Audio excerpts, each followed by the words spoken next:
All right, so I'm outside of a 2019 Honda HR-V. This is the Sunburst Orange. It's got a black interior. You can tell it's an EXL. You can always tell because it'll have the roof rails on it. That's a dead giveaway, and then inside it's going to have leather, along with push-button start and some other options I'll show you here in a second. So I'm going to start you at the back of the car. Let's pop it open. While I'm popping it open, I'll point out your backup camera is actually right here, just so you know where it's at.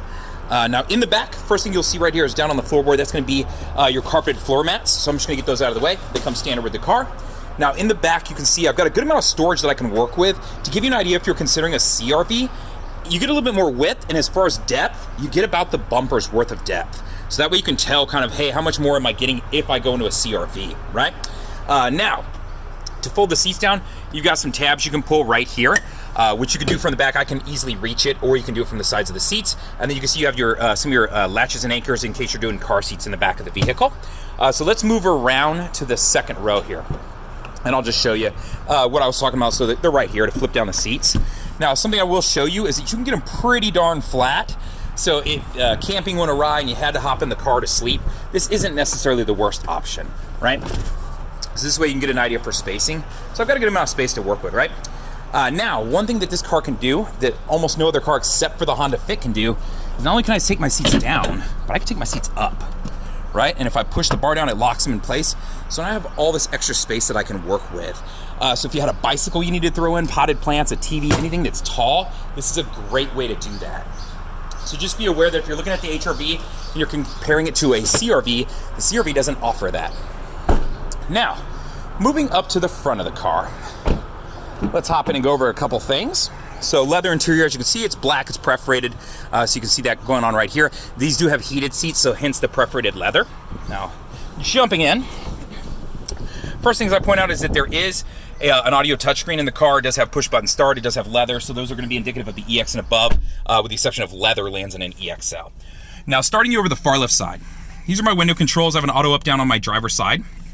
My door locks, my window locks, and then my mirror controls left and right. I don't think I need to explain these too much. Now moving over to the dash, there's gonna be a couple buttons that probably aren't that familiar though. First is the Econ button. Whenever I turn the Econ button on, you'll see that green leaf pop up there, and it'll actually tell you if it's on or off, right? So you can see over there to the right of the screen.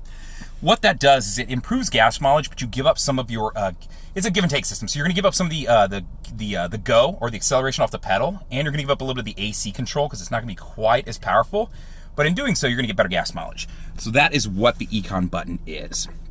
Now below that, let's start here. So forward collision warning, this is also my braking system. So this is really collision mitigate braking system. What that is if it's looking like I'm gonna rear end somebody, first the car is gonna give me an audible alert. It's gonna flash in the dash and give me a beep, and then it's actually gonna apply the brakes. So this is always on and running unless I press and hold this. And now it's off. So you can see it pops up and lets me know it's off there. And then I have something right here letting me always know that that's off until I turn it back on. So you can see I had to press that for a couple seconds to get turned off, so you're not going to accidentally bump this and turn it off. It takes a little bit of effort to do it. Now below that, this one you can turn on and off pretty easily, and this is road departure mitigation. So whenever this is on, you'll see the green LED there, and you'll actually see it let you know that now it's on. What that is if I start to drive off the shoulder of the road, it give me an audible alert and shake the wheel. It'll be like, hey, wake up, pay attention, that sort of thing. So that's what this feature is. Now next to that is vehicle stability assist. This works with your traction control. So what this is designed to do is if I go into a skid, it's going to transfer power to whichever wheel is getting better traction to help correct a skid. So that's how this button works. So this is always on and running. Same thing, I have to press and hold this to turn it off. So it's just like the collision mitigation braking system. So these two, you kind of have to push and hold them to really get them to turn off. Now, moving up to the steering wheel. I'll start you on the left side here. This first button right here is just a quick toggle. So this just allows you to toggle between a couple different screens. If I have like the audio or something pulled up and I want to jump over to Bluetooth, that's what the function of this is. So you can see it'll jump over here, and then I could jump over to Bluetooth. So every time I push it, it allows me to toggle between the two. So that's how this function works, just so you know what it is. So let me turn the volume down here. Now moving back over, volume controls, I have these here, and then additionally I do have a volume knob in the car now. That was a point of contention for a lot of people is that they wanted a volume knob, so they have it. Now the left and right will jump between your favorite stations. So if I start pressing that, you'll see it over here, it's toggling through on the screen. When it's jumping between, or jump to the next track, just depends on what kind of audio I have going, right? So you can understand that portion. The source button in the middle will change between all your audio options. So FM, AM, Sirius XM is all I have hooked up right now, but then you'd have your Bluetooth, jumping to any other things you'd have available to you. So you can see it's just populating what I have the options to choose right now. Down below that, you'll see a menu button. So depending on what audio you have pulled up, it's going to give you some of the buttons you can use off the steering wheel. So in case you want to save, you want to search, you want to do some different things, off of here, you absolutely can. So that's what the point of this menu button is. Now, over to the right side, this is where you're going to see some of your Honda sensing features. So these are ones you have to actively turn on. They won't stay on like the ones that were down here, right? So if I press the main button, you're going to see ACC and LKS light up there in green down there. What that stands for is Adaptive Cruise Control and Lane Keep Assist. So we'll start you on the Lane Keep Assist. That is this button right here. So if I press this button, you're going to see this menu screen up here changing. Now you can see some dotted lines. Anytime I'm going over 45 miles an hour, those are going to fill in solid if the camera's reading the lines on the road. So the question is, where's the camera? The camera is actually right up here in this box, and it's going to look down on the road to detect the lines. So that's how this function works. So this is designed just to keep you centered in case you got distracted, you spilled your coffee, your dog jumped on you, your kids were doing something, and you start to drift a little bit. It's just designed to keep you centered in that lane to help prevent an accident. So that's Lane Keep Assist. That's right here. Now the next one is Adaptive Cruise Control. So to use the Adaptive Cruise Control, I'd get up to speed and I would press set. From there, it'll hold whatever speed I set, and I can select the distance it'll keep between me and that car in front of me using this button. When I press this button, you're going to see boxes appear up there. The more boxes, the more space is keeping between me and the car in front of me, right? So if I set it to 70, and you'd see 70 right there if I had it going, and the car in front of me slows down to 65 and then back up to 70 and keeps doing that, it's going to keep my designated spacing, and it'll slow the car down, right? So it'll slow down to 65 if it needs to do to keep that spacing in between us. Now, if you're saying to yourself, hey, Justin, that's great and all, but I just want regular cruise control, no big deal. Press and hold here. You'll hear a beep. Cruise mode selected. Now you see cruise mode. Now it's just classic cruise control. So I've got set, cancel, resume. Now if I want to switch back, press this button here. Now I'm selected back to ACC mode selected. So that's how you toggle between those two. Now in this same screen over here, you can get some different menus, right? So I can toggle through and see a whole lot of different things. So let me turn off some of this stuff so we can make the whole screen, right? So it starts at the very top. Let me get back up there. So, okay, now we're at the top. You can see, average fuel consumption, this range on this 288 miles per this tank, and so forth, right? And then as I toggle down, I can get some more info related to my driving. I can get my oil life, and then I can go to vehicle settings, and then just a blank screen if I just want this real simple setup. Now, under vehicle settings, this is going to have some important stuff. So I'm going to select that. And how I'm toggling through is with these arrows down here. And then to select, you press this center one, so you pull them all towards you, right? So I'm going to select that vehicle settings. Now in here, tire pressure monitoring calibration. So if your tire pressure, you checked it and it was good to go, you could go reset it here.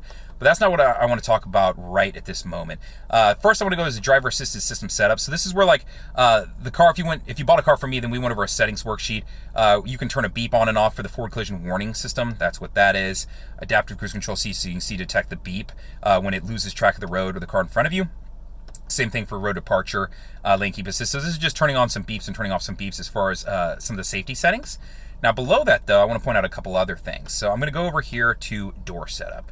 Now under door setup, this is where you can change the door lock settings. So the first one is the car is set to automatically lock the doors at 10 miles an hour. This is where you can change that setting. So if you want to change it to when you shift to park, or you want to completely turn it off, you absolutely can. So I'm going to back out of that screen and just leave it at the default, what it is. Now, unlocking the door. When I open my driver's side door, it's then going to unlock the remaining doors of my car. If I wanted to change that, select that one and then go and do it. And then I would give my options to shifting out of park, when I turn the ignition, things like that, right? So this is how that works. Now, past that one, walk-away auto lock. So this is a really cool feature. If I turn this feature on, what happens is, every time I get out of the car, if I have the key fob with me, which I'll show you what the key fob looks like, because this is a push button start. So if I have this key fob with me and I get out of the car and I'm 10 feet away, it'll automatically lock the doors.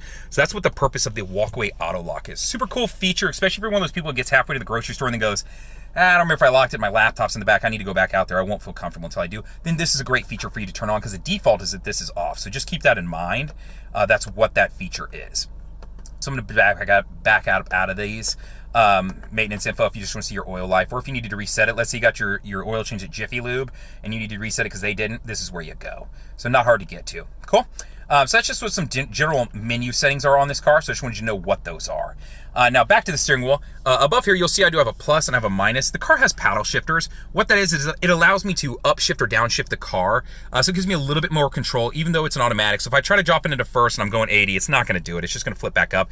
But it just gives you that additional control over your car if you prefer it. Now over here on the left side, you do have auto on-off headlights, so just make sure the hash mark is matched up.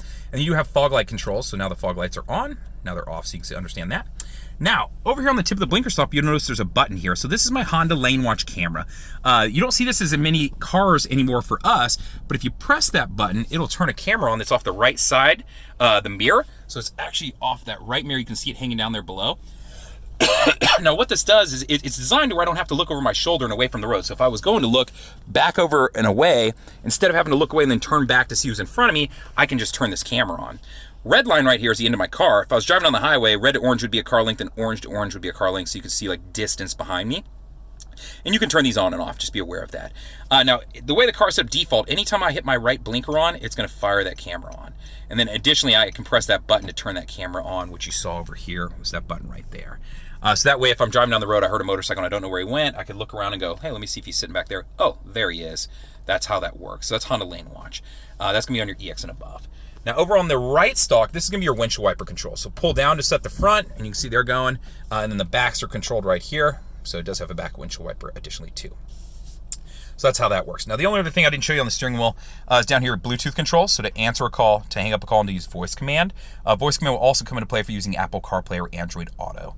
To use those features, you would want to plug your phone into the USB down there. So you can see there's two of them down there. See the one with the phone on it? That's the bottom one. If you plug into that one, you'll have an option up here on the touch screen, and you'll see it says smartphone connection. That'll light up. Now, if you have an iPhone, you don't have to do anything. If you have an Android-based phone, you're going to need to download the Android Auto app. It's 100% free. You can go to the Play Store and get it, but just so you know, you're going to need to have that downloaded. Once you've done that, this will light up and either say Android Auto app or CarPlay, and you'll be able to select it. From there, you'll be able to pull up your music, your messages, navigation systems. So you don't need to buy a car with built-in navigation anymore. You can use your phone, because most people seems to anyways, to give you access to Google Maps, Waze, Apple Maps if you're using an iPhone. So a lot of different options you have for choices there. Now, audio choices. Let's go through that. So I'm going to press the source button up here, and this is going to show you all your choices. So, oops, I double hit it. You've got FM, you've got AM, you have 90 days of Sirius XM satellite radio. I've got the USB plugs you just saw, and I can plug like a thumb drive in and load a bunch of music to it.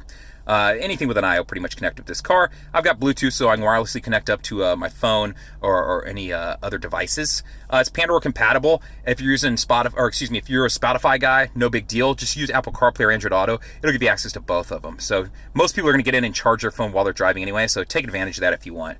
Now, down below that, you'll see information. So this is going to be some of that same info that I have over there on the screen right here. I can get it here too. So range, how many miles on this tank of gas, current and previous trips, stuff like that. So that's just what you're seeing here. And then from here, you can see I hit the menu button. I can load up a wallpaper, or I could insert my own image there. And that would just be the difference of, getting a USB, plugging it in down there, and then loading up the image from here. Clock wallpaper type, and then from there I can go in and I can customize it. So not hard to do if you want to mess with that. If you have questions, let me know.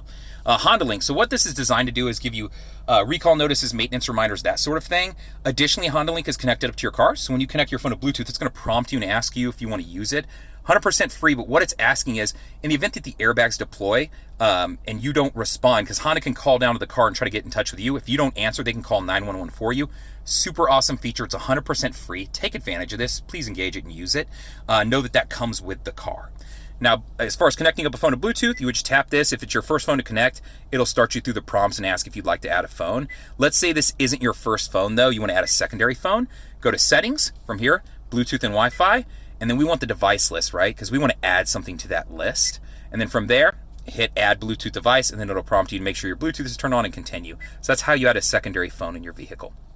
Smartphone connection you already went over with you, so you understand how that works. Your AC controls are digital down here, so I can turn the fan up, turn the fan down. My hot and cold is over here. Now this car does have heated seats, as I mentioned earlier. The heated seat controls are on both sides over here.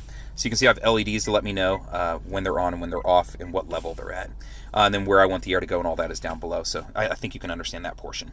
Now my shifter is pretty classic: park, reverse, neutral, drive, and like a lowered gear. Or actually, excuse me, it's probably a sport mode in this vehicle. Now the two buttons below that are actually a little bit more unfamiliar to people. The parking brake is electronic in this car, so to use it, I would put my foot down on the brake down there, and I would lift up like on a handbrake to set the parking brake. And when I do that, it gives me a deal and lets me know when it's set, and then to release it, I would press down to release it. And then you'll see the park went away up here that was over there in the corner, so I'll turn it back on so you can see it pop on. Right, so park. And you'll be able to hear this and feel it under your foot on the pedal when it's on and when it's coming off. The next button is brake hold. So brake hold is designed it's more of a convenience feature, but I'll show you how it works. I got to throw my seatbelt on because it will not work unless you have your seatbelt on. So with my seatbelt on, if I turn the brake hold button on, you're going to see brake hold pop up there and light up there. Now, if I shift the car into drive, right, So now, assuming I let my foot off the brake, the car would roll forward. Well, I let my foot off the brake, we're not moving. What that's designed to do is every time I come to a complete stop, it's gonna hold the brake for me while the car's in drive. So if you're in like really bad traffic and you're moving every 5 feet and then coming to a stop and you keep having to press your foot on the brake and keep it held and then gas and then brake and do that whole number, that's what brake hold is designed for. So if I have this button on, every time I come to a complete stop, it'll hold it. So if I'm waiting through 4 and 5 cycles at a light, because it's just one of those lights, that's a great place to use this feature. So just keep that in mind, that's how this works.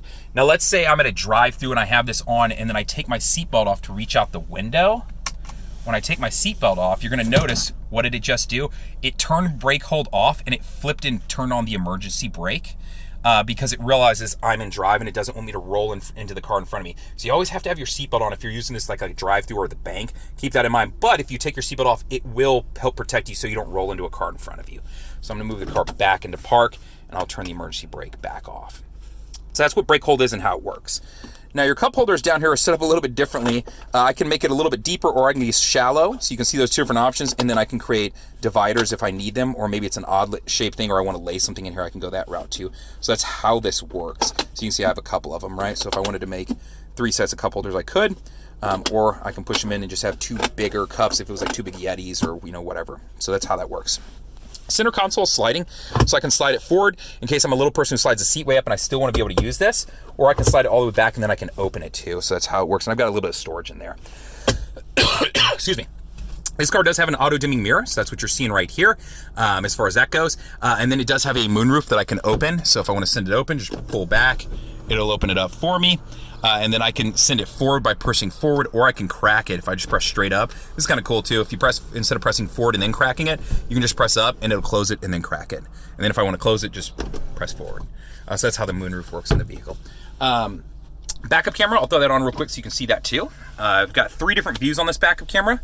You've got a wide angle view, you've got a normal view right here, and then you've got one aimed straight down. So this eliminates the need for like parking sensors and things like that, because I can see the back edge of my car. I can see where the dotted line is. That's where my hatch is gonna open up to. And then if I was parallel parking, I don't want the other car's bumper to be on the other side of this line.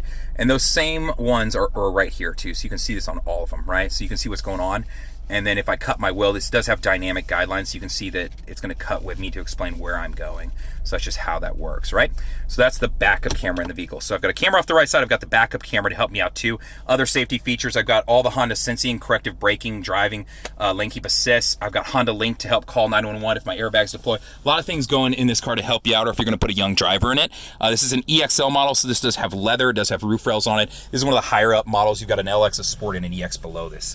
If you have questions, feel free to reach out. You can always call me at 512-443-4300 and ask for Justin.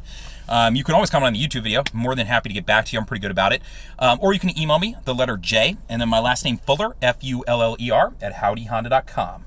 Thank you much.